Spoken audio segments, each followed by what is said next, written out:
Hello, this is my first mini blog.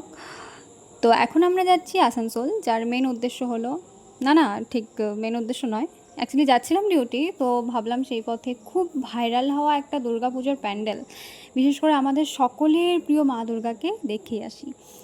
তো প্রথমে আমরা আসানসোল স্টেশনে নেমেই বার্নপুর সাইডের বাস ধরে গ্যালাক্সি মোড়ে নামি। তারপর আমরা ম্যাপ দেখে দেন সবাইকে জিজ্ঞাসা করে জানতে পারি আমাদের আবার ইউটার্ন নিতে হবে। ওটা অ্যাকচুয়ালি রবীন্দ্রনগর উন্নয়ন সমিতিতে করা হয়েছে। তারপর আমরা একটা টোটোতে চেপে যাই আর দেখি চিত্রা মোড়ের রাস্তার ধারেই প্যান্ডেলটি হয়েছে।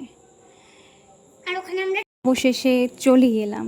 চলো দেখা যাক ভিতরের নতুন ঝলক। খুবই সুন্দরভাবে প্রেজেন্টেশন করেছেন, খুবই সুন্দর। তো আবারও বলি, প্যান্ডেলটি করেছেন রবীন্দ্রনগর উন্নয়ন সমিতির সদস্যরা মিলে। খুবই সুন্দর প্যান্ডেলটি করা হয়েছে। তো প্রথমেই দেখে মনে হচ্ছিল যে ছোটোবেলার সেই দেখা গোপাল ভাঁড়, মানে আমি এখনও দেখি, যাই হোক।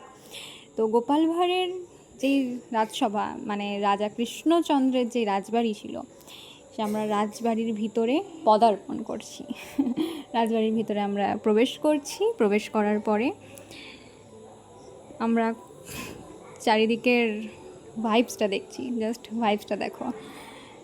তো যারা যারা দেখতে চাও, দেখতে ইচ্ছুক, অবশ্যই এসো, খুব ভালো লাগবে। আর বাচ্চাদের যদি দেখাতে হয় তাহলে তো অবশ্যই বাচ্চাদেরকে নিয়ে এসো, তারা খুব এনজয় করবে।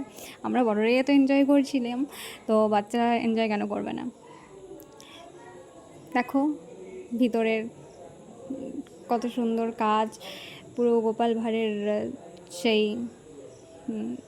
মানে কী বলবো, প্রত্যেকটা মুহূর্তগুলো, সেই গোপাল দাদু, গোপাল গিন্নি, সবাই, মন্ত্রীমশাই, সবাই রয়েছে। আর আমাদের মা দুর্গা, তিনি তো এত সুন্দর, এত দুর্দান্ত ওনাকে লাগছে, তো কিউট, খুবই সুন্দর লাগছে।